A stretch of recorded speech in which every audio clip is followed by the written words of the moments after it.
Everyone, आज हम पढ़ने वाले हैं ह्यूमन राइट्स, जो नैब तहसीलदार के एग्ज़ाम में एक छोटा सा टॉपिक है। ये सब टॉपिक है जो general knowledge and current affairs का। तो मिनिमम 2 या 3 क्वेश्चंस इसमें से हमें देखने को मिल सकते हैं। तो बेसिक से स्टार्ट करेंगे। क्लेम्स क्या होते हैं और राइट्स क्या होते हैं और इन दोनों के बीच में क्या डिफरेंस है। क्लेम्स जो हैं, क्लेम्स को रीज़नेबल क्लेम्स किसके द्वारा डिसाइड किया जाता है? सोसाइटी के द्वारा। कोई भी क्लेम ये रीज़नेबल होगा या नहीं होगा वो कौन डिसाइड करेगा? सोसाइटी। और जब ये क्लेम्स जो है रीज़नेबल क्लेम्स बन जाते हैं तो इनको राइट्स कौन डिसाइड करेगा? कैसे ये राइट्स कैसे बनेंगे? रीज़नेबल क्लेम से राइट कैसे बनेगा? जब इन रीज़नेबल क्लेम्स को रिकग्नाइज़ किया जाएगा, प्रोटेक्ट किया जाएगा या फिर डिफेंड किया जाएगा स्टेट के द्वारा।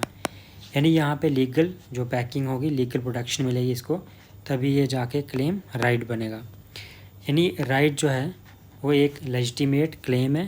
तो यहाँ पे जो लेजिटिमेसी है इसका सोर्स क्या है? कैसे यहाँ पे इसको लेजिटिमेसी मिलती है? थ्रू सोसाइटी, पीपल या फिर लॉ। उसके बाद जो राइट्स जो बेसिक हैं ह्यूमन सर्वाइवल के लिए, तो उसको हम बोलते हैं फंडामेंटल राइट्स। उसके बाद हमारे पास कुछ थ्योरीज़ हैं राइट्स की, इनको हम डिटेल से नहीं पढ़ेंगे, सिर्फ ओवरव्यू लेंगे और इसके जो थिंकर्स हैं, कौन कौन थिंकर्स इनसे रिलेटेड हैं। तो सबसे पहले हमारे पास है natural rights theory, moral rights theory, legal rights theory और historical rights theory. Natural rights theory बोलती है कि जो राइट्स का जो सोर्स है वो है नेचुरल लॉ, यानी कि जो rules of good conduct as discovered through reason के थ्रू जो गुड कंडक्ट के जो रूल्स हैं उनको डिस्कवर किया जाता है। यानी जो नेचुरल लॉ है जो वो सोर्स है राइट्स का। इसके जो मेन चीफ एक्सपोनेंट्स हैं वो हैं थिंकर्स जो हैं जॉन लॉक, थॉम पेन। उसके बाद जो दूसरी थ्योरी हमारे पास है moral rights theory. Moral rights क्या कहती हैं कि ह्यूमन बींग्स जो हैं उनके पास सेंस है, वो डिसाइड कर सकते हैं कि राइट क्या है और रॉन्ग क्या है। यानी जो गुड और अविल क्या है वो डिसाइड कर सकते हैं कन्वेंशनली एक्सेप्टेड बाई सोसाइटी, जो सोसाइटी के द्वारा एक्सेप्ट किया गया है। यानी जो मॉरल राइट्स थ्योरी है वो ह्यूमन बींग्स को बताती है कि ह्यूमन बींग्स जो हैं वो कैपेबल हैं सही गलत डिसाइड करने के लिए। इनके जो मेन जो प्रोपोनेंट्स हैं वो हैं इमैनुअल कांट और टी.एच. ग्रीन।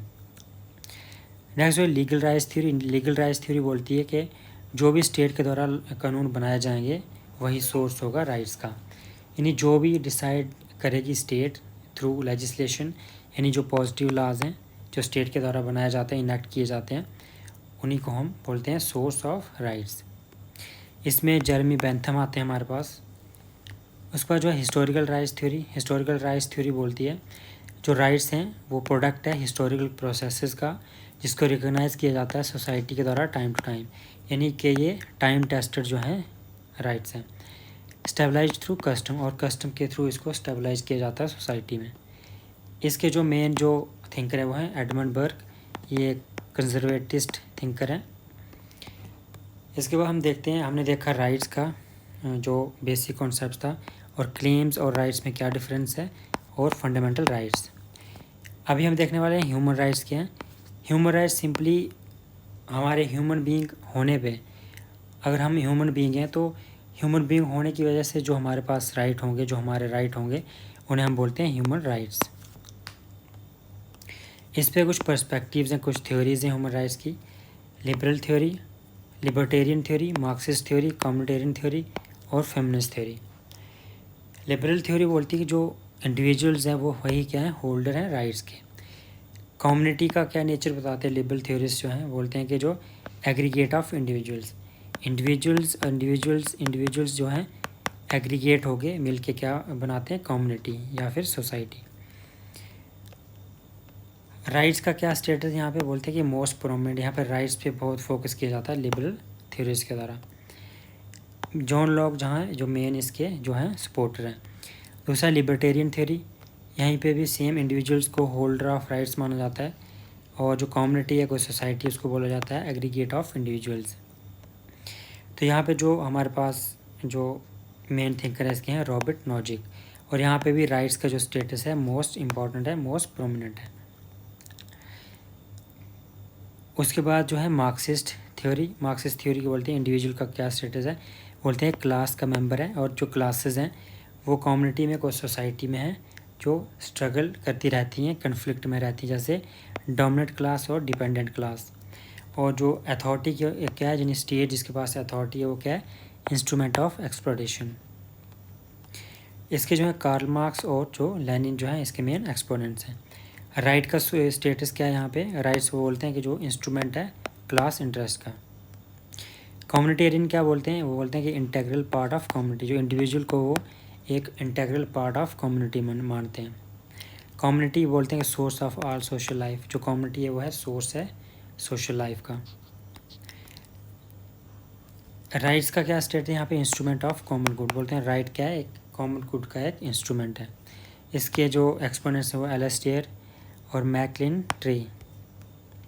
फेमिनिस्ट थ्योरी क्या बोलती है, बोलती है कि जो इंडिविजुअल का स्टेटस है वो वेरी करता है जेंडर के हिसाब से, मेल और फीमेल यहाँ पे उनके बारे में बताते हैं, इनके पास अलग अलग राइट्स हैं। और जो कम्युनिटी है वो बोलते हैं जो कम्युनिटी है वो स्फेयर है मेल डोमिनेशन का, यहाँ पे क्यों मेल डोमिनेट करते हैं, मेल के पास ज़्यादा राइट्स हैं और फीमेल के पास कम। अथॉरिटी यानी स्टेट जो है इंस्ट्रूमेंट ऑफ मेल डोमिनेशन। इसके जो है फायरस्टोन रोबोथम जो है मेन एक्सपोनेंट्स हैं। स्टेटस क्या है राइट्स का, instrument of resisting male domination, और राइट्स के थ्रू इसको जो मेल डोमिनेशन है उसको क्या किया जाता है, प्रोटेक्ट किया जाता है, रेजिस्ट किया जाता है, यहाँ पे चेंज को अपोज किया जाता है, रेजिस्ट किया जाता है। तो यहाँ पे हम देखते हैं कि जो रिलेशन क्या है सिविल लिबर्टीज़, डेमोक्रेटिक राइट्स और ह्यूमन राइट्स के बीच में। तो यहाँ पे ह्यूमन राइट्स एक ब्रॉडर कॉन्सेप्ट है, उसके बीच में आ जाते हैं डेमोक्रेटिक राइट्स और सिविल लिबर्टीज़। उसके बाद हम देखते हैं scope of human rights, scope क्या है। तो यहाँ पे अगर हम देखें तो यहाँ पे जो सिटीजन्स है, सिटीजन्स होने की वजह से जो हमारे पास राइट्स हैं, जैसे सिविल राइट्स, पॉलिटिकल राइट्स और सोशो इकोनॉमिक राइट्स। तो लेकिन यहाँ पे जब हम ह्यूमन बीइंग्स हैं तो human beings as a human being हमारे पास क्या है, ह्यूमन राइट्स, और ये सारे राइट्स जो हैं इसमें आ जाते हैं, civil rights, political rights, socio economic rights, सारे राइट्स आते हैं ह्यूमन राइट्स के अंदर ही आ जाते हैं। इसके बाद हम ये फैक्ट्स हैं जो एग्ज़ाम में पूछे जा सकते हैं। जो universal declaration of human rights है वो अडॉप्ट किया था 1948 में 10 दिसंबर में।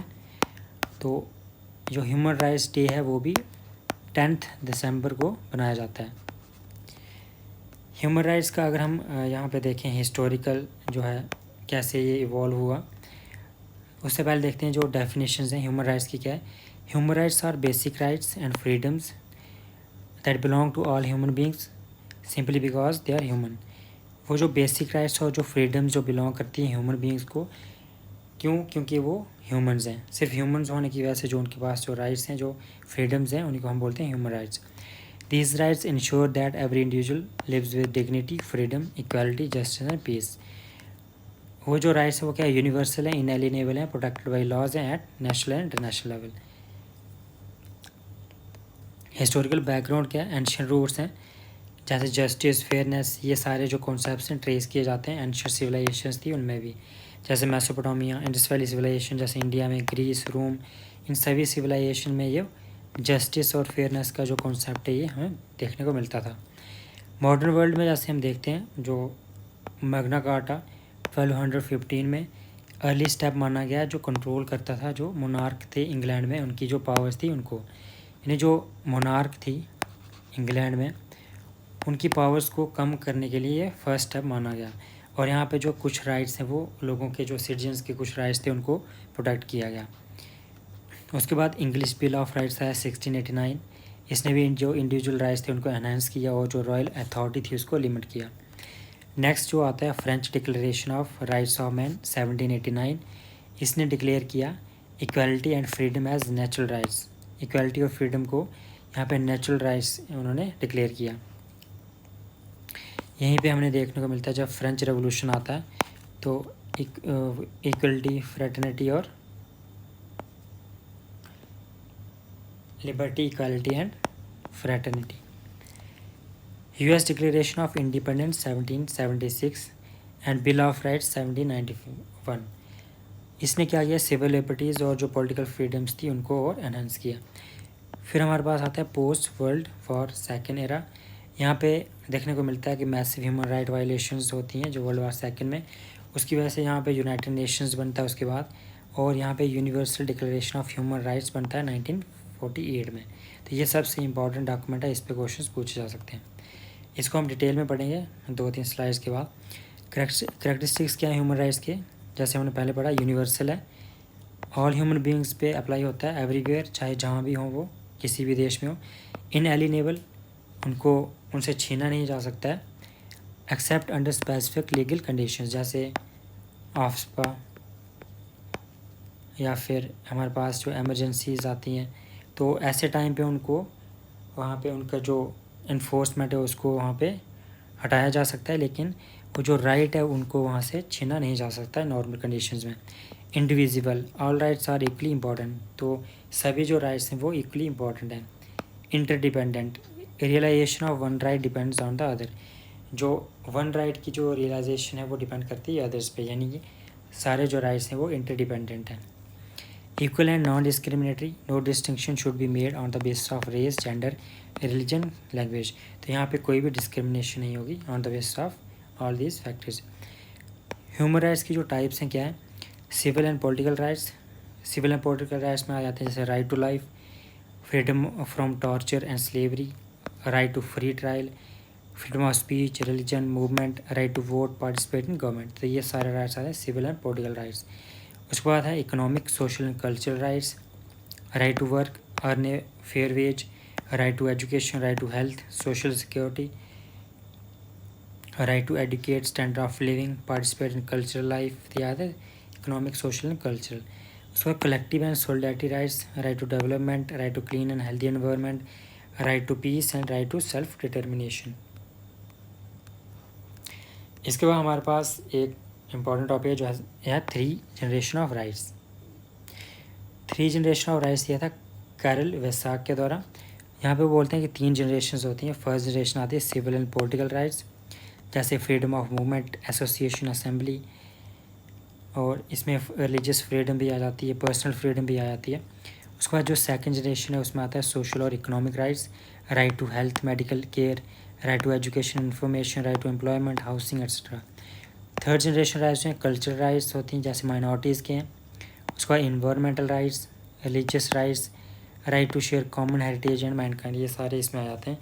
तो अभी जो डेवलप हो रहा है 4th जनरेशन ऑफ राइट्स भी आ चुका है, जिसमें हम डिजिटल राइट टू फॉरगेट, जैसे डिजिटल जो आइडेंटिटी है उसको रिलेटेड, जैसे राइट टू बी फॉरगेटन अभी न्यूज़ में भी चल रहा था 1-2 साल पहले। उसके बाद neuro cognitive, genetic and future generation rights में 4th जनरेशन राइट्स में आ जाते हैं। तो ये यहाँ पे 3 जनरेशन राइट्स किसने दी है और कौन कौन से आते हैं, ये इंपॉर्टेंट है। नेक्स्ट जो है हमारे पास कुछ डॉक्यूमेंट्स हैं ह्यूमन राइट्स के related. Universal declaration of human rights 1948 में आया था। International covenant on civil and political rights 1966, international covenant on economic, social and cultural rights 1966। इन्हीं 3 डॉक्यूमेंट्स को अगर मिला लें तो हमारे पास आता है इंटरनेशनल बिल ऑफ राइट्स। तो अदर डॉक्यूमेंट्स हैं, इंपॉर्टेंट नहीं है, लेकिन फिर भी हम देख लेते हैं। Convention on elimination of all forms of discrimination against women, convention on rights of children and convention against torture. तो यहाँ पे सिर्फ ये इंपॉर्टेंट है कि इंटरनेशनल बिल ऑफ राइट्स में क्या क्या आता है, तो यहाँ पे तीनों जो डॉक्यूमेंट्स हैं वो आते हैं। ह्यूमन राइट्स प्रोटेक्शन मैकेनिज्म, जैसे इंटरनेशनल लेवल में हमें देखने को मिलता है United nation human rights council, उसके बाद international court of justice, international criminal court, office of high commissioner for human rights. तो जो United Nations human rights council जो है वो 2006 में इस्टेब्लिश किया जाता है। हेडक्वार्टर कहाँ, जनेवा, स्विट्ज़रलैंड में। 47 मेंबर्स हैं इसके, और वो मेंबर्स जो हैं 3 साल के लिए जो है इलेक्ट किए जाते हैं। United nation human rights council कोई कोर्ट नहीं है। यहाँ पे जो भी रेजोल्यूशंस होते हैं, जो भी डिसीजंस होते हैं वो लीगली बाइंडिंग नहीं होते हैं, और जो जजमेंट्स हैं वो लीगली बाइंडिंग नहीं होती हैं। उसके बाद जो इंटरनेशनल कोर्ट ऑफ जस्टिस है और इंटरनेशनल क्रिमिनल कोर्ट है, इसमें डिफरेंस क्या है। इंटरनेशनल कोर्ट ऑफ जस्टिस जो है 1945 में इस्टेब्लिश किया था और 1946 में फोर्स में आया था। इसका जो हेडक्वार्टर हेग में, नेदरलैंड में, और ये डिस्प्यूट्स को सॉल्व करती है बिटवीन स्टेट्स ओनली। 2 स्टेट्स या 2 से ज़्यादा स्टेट्स के बीच में कोई डिस्प्यूट आता है तो उसको ये सॉल्व करती है। इसके जो ओपिनियंस होते हैं एडवाइजरी होते हैं और बाइंडिंग नहीं होते हैं। Advisory opinions to UN bodies. लेकिन यहाँ पे जो इंटरनेशनल क्रिमिनल कोड है 2002 में जो इस्टेब्लिश किया जाता है रोम स्टैट्यूट के अंडर, वो यहाँ पे स्टेट्स के जो डिस्प्यूट्स हैं उनको सॉल्व नहीं करती, वो यहाँ पे प्रोसिक्यूट करती है किसको, कोई जेनोसाइड हो, वार क्राइम्स हो, क्राइम अगेंस्ट ह्यूमैनिटी हो या फिर एग्रेशन। तो यहाँ पे जो दोनों का जो फंक्शनिंग है वो अलग है।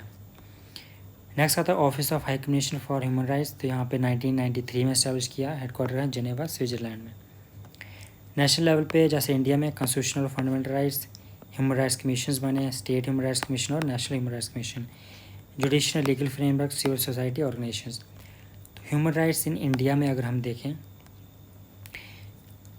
फंडामेंटल राइट्स ऐड किए गए हैं 12 to 35 और वो इन्फोर्सेबल हैं सुप्रीम कोर्ट में under article 32 and high courts 226।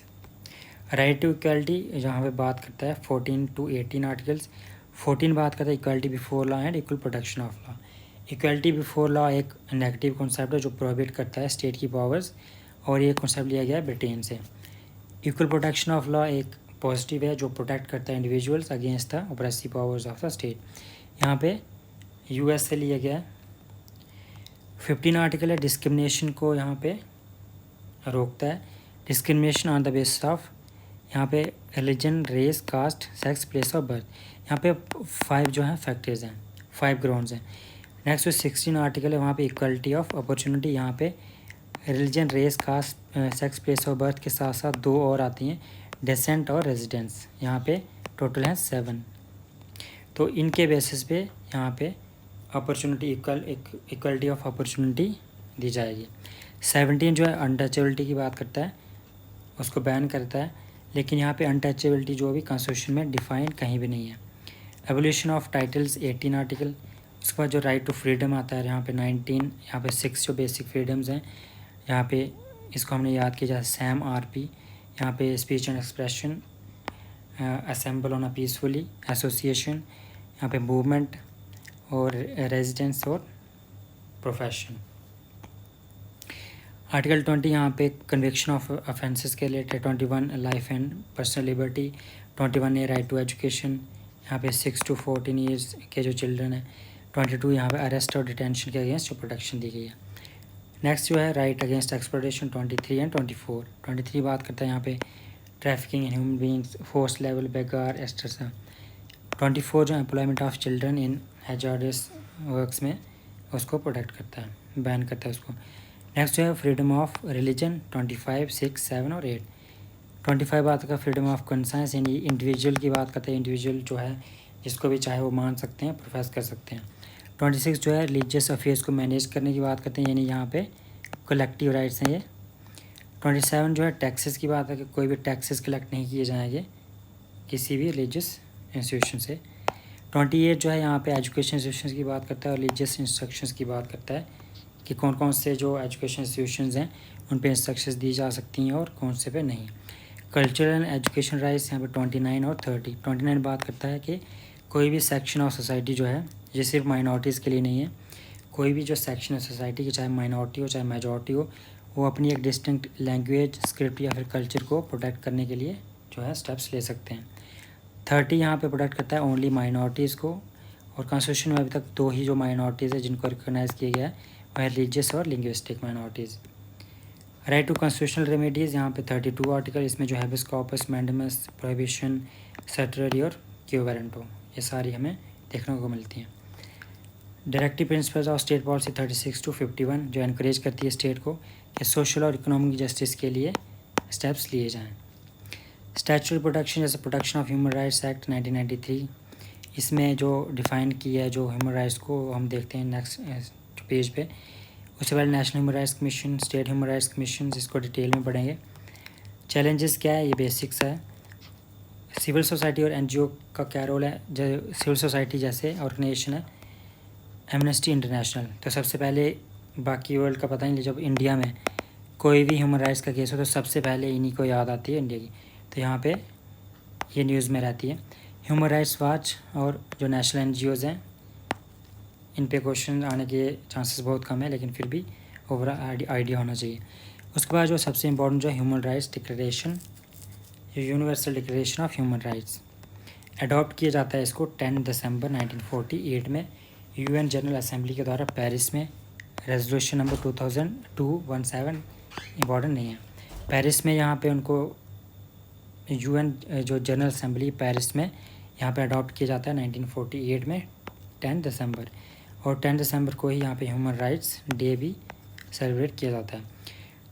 Total यहाँ पे 30 आर्टिकल्स हैं। यूनाइटेड नेशन जो universal declaration of human rights है, यहाँ पे 30 आर्टिकल्स हैं। इसमें life, liberty, securing, due process, education, expression, culture और सब की चीज़ें कवर की हुई हैं।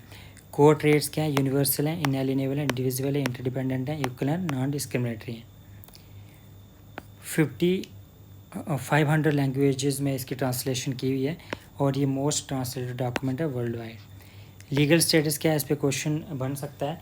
तो लीगल स्टेटस यहाँ पे है कि ये जो भी यहाँ पे लिखा हुआ है, जो भी डॉक्यूमेंट है जो universal declaration of human rights में, तो वे यहाँ पे वो लीगली बाइंडिंग नहीं है, लेकिन फिर भी ये क्या है, हाईली इन्फ्लुएंशियल है और बेसिस है किसके लिए, ICCPR और ICSPR। यहाँ पे सिविल एंड पॉलिटिकल राइट्स की जो कन्वेंशन है और उसके बाद इकोनॉमिक, सोशल और कल्चरल जो राइट्स हैं उनकी बात करते हैं। और ये तीनों को मिला के 2 ये और एक जो universal declaration of human rights हैं, इनको मिला के क्या बनता है हमारे पास, इंटरनेशनल बिल ऑफ राइट्स। उसके बाद जो universal declaration of human rights है, इसमें जो फर्स्ट एंड सेकंड आर्टिकल है ये बात करता है rational nature of human beings, उसकी डिग्निटी की, फ्रीडम की, इक्वालिटी की, फ्रेटर्निटी की। डिस्क्रिमिनेशन की बात करता है, यहाँ पे कोई भी डिस्क्रिमिनेशन नहीं होगी on the ground of race, colour, sex, language, religion, political and other opinion, चाहे वो नेशनल हो या फिर सोशल ओरिजिन हो, प्रॉपर्टी हो, बर्थ प्लेस, ये सारी चीज़ें। 3 और 4 आर्टिकल्स बात करता है यहाँ पे life, liberty and security. 5 article बात करता है torture, cruel, inhuman, degrading treatment और punishment to any person. 6 to 11 बात करते हैं equality before law, equal protection against and discrimination, legal remedy, तो यहाँ पे जैसे आर्बिट्री अरेस्ट, डिटेंशन, ये सारी चीज़ें यहाँ पे फेयर लीगल प्रोसीजर की बात करते हैं। 12 आर्टिकल यहाँ पे बात करता है आर्बिट्री जो interference with any individual's privacy, family, home, correspondence and attacks upon his honour and reputation. तो 12 आर्टिकल भी यहाँ पे इंपॉर्टेंट है। 13 and 14 provide the right to freedom of movement and residence. 15 article बात करते हैं नेशनलिटी की। 16 यहाँ पे बात करता है marry and found a family with the free and full consent of intending spouses. 17 बात करता है राइट टू ओन प्रॉपर्टी। तो यहाँ पे जो फंडामेंटल राइट्स था वहाँ पे इंडिया में, इंडियन कॉन्स्टिट्यूशन में 31 आर्टिकल जो था राइट टू प्रॉपर्टी, उसको हटा के 300A में डाला गया है। तो यहाँ पे अभी ये फंडामेंटल राइट नहीं है, लेकिन यहाँ पे क्या है, लीगल राइट है। तो यहाँ पे जो यूनिवर्सल डिक्लेरेशन जो है ह्यूमन राइट्स की 17 आर्टिकल बात करता है प्रॉपर्टी की। 18, 19 और 20 बात करते हैं यहाँ पे freedom of thought, conscience, religion, जो हमारे बात करता है 19 आर्टिकल, और जो रिलीजन की बात करता है 25 से 28 तक। 21 provides right to take part of government in one's own country. यहाँ पे पॉलिटिकल पावर दी है जो universal and equal suffrage, secret voting, और यहाँ पे जो गवर्नमेंट रिप्रेजेंटेटिव्स हैं उनको चुनना। 1 to 21 आर्टिकल्स हम यहाँ देखें, अगर 1 to 21 of the present declaration embody elaborate scheme to provide civil, political and legal rights of all human beings all over the world. तो यहाँ से 1 से 21 तक जैसे हमने अभी देखा, तो ये क्या प्रोवाइड करते हैं, सिविल राइट्स, पॉलिटिकल राइट्स और लीगल राइट्स, सभी ह्यूमन बीइंग्स जो हैं ऑल ओवर वर्ल्ड हैं। उसके बाद जो 22 से 26 तक हैं वो सोशो इकोनॉमिक राइट की बात करता है।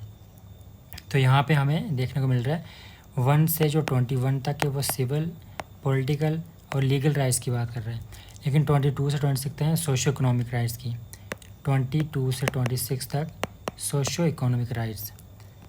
27 यहाँ पे बात करते हैं कल्चरल राइट्स, और 28 बात करता है यहाँ पे social and entitlement to social and international order in which all these rights and freedoms can fully realized।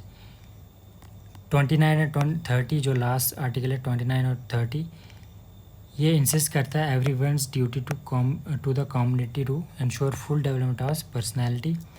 Any individual would be entitled to aforesaid rights and freedoms condition of recognizing similar rights। तो ये सारी चीज़ें लेकिन इसमें हमें जो देखने को मिला, जो 30 टोटल आर्टिकल्स हैं उनमें से जो फर्स्ट टू 21 आर्टिकल्स हैं और 22 से 26, उसके बाद 27 और 27, उसके बाद 28, 29, 30। तो 1 से 21 तक हमें बात की सिविल, पॉलिटिकल और लीगल राइट्स की। 22 से 26 सोशल और इकोनॉमिक राइट्स की। 27 यहाँ पे बात कर रहा था कल्चरल राइट्स की।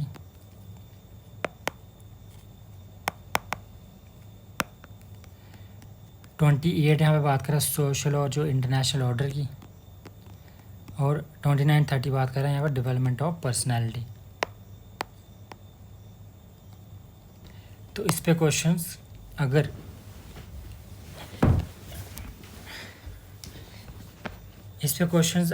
टफ क्वेश्चन हुआ तो यहाँ से क्वेश्चंस पूछे जा सकते हैं, लेकिन फिर भी चांसेस कम है। उस पर जो universal declaration of human rights हमने पढ़ा 1948, उसके साथ जो दूसरे जो कॉम्पोनेंट्स थे जैसे ICCPR civil and political rights पे, इसको अडॉप्ट किया जाता है 1966 और ये फोर्स में आता है 1976। तो यहाँ पे से एक MCQ बन सकता है। ये गारंटी करता है सिविल और पॉलिटिकल राइट्स जैसे fair trial, freedom of movement, privacy, religion, expression, assembly, association, marriage, child rights. उसका जो economic, social and cultural rights जो हैं तो सेम अडॉप्शन है यहाँ पे 1966 में अडॉप्ट किया था और 1976 में इसको यहाँ पे फोर्स में लाया गया था। यहाँ पे इकोनॉमिक, सोशल, कल्चरल राइट्स की बात करता है, या सोशल सिक्योरिटी जैसे आर्टिकल 9 इसका बात करता है, family protection, health, education, culture, participation. उसके बाद जो protection of human rights act जो है 1993, उसकी जो section 2 clause 1 D subsection D यहाँ पे डिफ़ाइन करता है ह्यूमन राइट्स को। Human rights mean the right relating to life, liberty, equality and dignity of individual, guaranteed by constitution और embodied in international covenants and enforceable by courts in India. तो ये है इसकी definition under protection of human rights 1993। उसके बाद यहाँ पे question आ सकता है नेशनल ह्यूमन राइट्स कमीशन और स्टेट ह्यूमन राइट्स कमीशन। जो नेशनल ह्यूमन राइट्स कमीशन वो एक स्टैट्यूटरी बॉडी है, protection of human rights act 1993 के अंडर बनाई गई है। और इसके जो मेंबर्स होते हैं जैसे retired chief justice of India जो है इसके चेयरमैन हैं, और जजेस of supreme court and high court, और जो पर्सन जो ह्यूमन राइट्स के बारे में जानता हो, ये सारे इसके मेंबर्स हैं। अपॉइंट कौन करता है? प्रेसिडेंट अपॉइंट करता है, और कमेटी होती है उसके द्वारा रिकमेंड किया जाता है जिसके हेड होते हैं PM। मेंबर्स को अपॉइंट करता है प्रेसिडेंट, और प्रेसिडेंट को रिकमेंड किया जाता है कमेटी के द्वारा जिसके हेड होते हैं प्राइम मिनिस्टर। उसके बाद जो पावर्स हैं सिविल कोर्ट की पावर्स हैं ड्यूरीज इंक्वायरीज है, समन करना विटनेस को और एविडेंस कलेक्ट करना। लेकिन जो इसकी जो पावर्स हैं वो रिकमेंडेटरी हैं, वहाँ पे वो कोई भी इन्फोर्स नहीं कर सकता। Can take cases on suo motu on its own और on petition. Suo motu cases भी वो ले सकता है और पटिशन के थ्रू भी ले सकता है। लिमिटेशंस क्या है? ये मैटर्स को इंक्वायर नहीं कर सकता है। अगर 1 साल से पुराना कोई इंसिडेंट हो तो उसको यहाँ पे इन्वेस्टिगेट नहीं कर सकता। और जो रिकमेंडेशंस हैं उसकी ये यहाँ पे बाइंडिंग है नहीं है, नॉन बाइंडिंग है, तो ये भी एक इसकी ड्रॉबैक है, लिमिटेशन है। Jurisdiction limited in case of involving arm forces. जहाँ आर्म फोर्सेस की बात आती है यहाँ पे लिमिटेशन, यहाँ पे जो जुरिस्डिक्शन है वो बहुत कम है। उसके बाद स्टेट ह्यूमन राइट्स कमीशन, ये भी सेम एक्ट के अंडर लाया गया था 1993 में। और यहाँ पे retired chief justice of high court और प्लस ये सेम जो है जजेस होते हैं इसमें, जिनको अपॉइंट किया जाता है गवर्नर के द्वारा, और गवर्नर को रिकमेंड किया जाता है कमेटी के द्वारा, और उसके जो हेड होते हैं चेयरमैन होते हैं CM। तो इस कमेटी में कौन कौन होता है? CM और स्पीकर, स्टेट के जो होम मिनिस्टर होते हैं वो लीडर ऑफ अपोजिशन। लेकिन अगर कोई ऐसी स्टेट जिसकी लेजिस्लेटिव काउंसिल भी है तो उसमें चेयरमैन के साथ साथ लीडर ऑफ जो होते हैं हाउस वो होते हैं, उनको भी यहाँ पे इंक्लूड किया जाता है। टेन्योर कितना होता है? 3 ईयर या फिर 70 ईयर्स, जो भी अर्लियर हो तो यहाँ पे उसको दिया जाता है। रीअपॉइंट नहीं हो सकता है यहाँ पे कोई भी मेंबर। पावर्स क्या हैं? नेशनल ह्यूमन राइट्स के रिलेटेड जैसी उनको पावर्स मिली वैसी इनको ही मिली हैं, लेकिन जो इनकी पावर जो है रिस्ट्रिक्टेड है स्टेट सब्जेक्ट्स के लिए, और मैटर्स जो है स्टेट के मैटर्स में होते हैं। लिमिटेशंस क्या है? Can't investigate matters handle by national human rights commission और सेंट्रल एजेंसीज। जो भी matters national human rights commission के द्वारा हैंडल किए जा रहे हैं उनको इन्वेस्टिगेट नहीं कर सकती, और जो सेंट्रल एजेंसीज के पास हैं उनको भी ये इन्वेस्टिगेट नहीं कर सकती हैं। Does not have powers over armed forces cases. जैसे ये नेशनल ह्यूमन राइट्स कमीशन जो है वो आर्म्ड फोर्सेस के केसेस जो रिलेटेड जो केसेस होते हैं उनको देख सकता है, फिर भी उनके पास कम पावर होती है लेकिन उनको देख सकता है वो। लेकिन जो स्टेट ह्यूमन राइट्स कमीशन है वो उसके पास ये पावर बिल्कुल भी नहीं है। उसके बाद कुछ MCQs टाइप फैक्ट्स लिखे हुए हैं समरी, जैसे human rights universal declaration of human rights जो अडॉप्शन डेट क्या है 10 दिसंबर 1948। आर्टिकल्स कितने हैं 30। क्या लीगल बाइंडिंग है उसकी, जो भी डिसीजंस होंगे तो नहीं, ये यहाँ पे नॉन बाइंडिंग होते हैं। सिविल राइट्स जो कॉम्पोनेंट थे ICCPR पर 1966। जो इकोनॉमिक एंड सोशल राइट्स ये भी 1966, और फोर्स में कब आते हैं 1976। Right to life and liberty, यहाँ पे आर्टिकल 3 बात करता है इसका, universal declaration of human rights. Freedom of torture article 5। Education right article 26। Indian right to speech article 19, यहाँ पे 6 बेसिक जो फ्रीडम्स हैं उसमें आता है।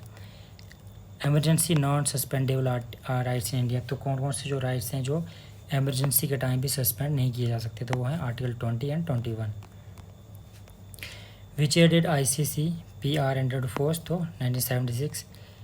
रिलीजन के रिलेटेड कौन से हैं 25 से 28 तक, कंसाइंस प्रैक्टिस और non state funded instructions. Cultural और एजुकेशन राइट्स यहाँ पे 29 और 30। माइनॉरिटी राइट्स, और माइनॉरिटी राइट्स में आर्टिकल 3 और यहाँ पे 29 जो है माइनॉरिटी प्लस मेजॉरिटी दोनों यहाँ पे लैंग्वेज कल्चर और स्क्रिप्ट जो है उसकी प्रोटेक्शन में कोई स्टेप्स ले सकते हैं। रेमेडीज़ में कौन से 32 से 35। Emergency clause only 20 and 21 are non suspendable during emergencies. तो ये था छोटा सा टॉपिक हमारा। तो इसके बाद हम MCQs के थ्रू जो भी फैक्ट्स रहते हैं, जो क्वेश्चन पूछे जा सकते हैं, उनको हम MCQs के थ्रू डिस्कस करेंगे। तो नेक्स्ट वीडियो में मिलेंगे सॉइल के टॉपिक के साथ, और उसको भी कॉम्प्रिहेंसिवली कवर करेंगे। तब तक धन्यवाद, थैंक यू।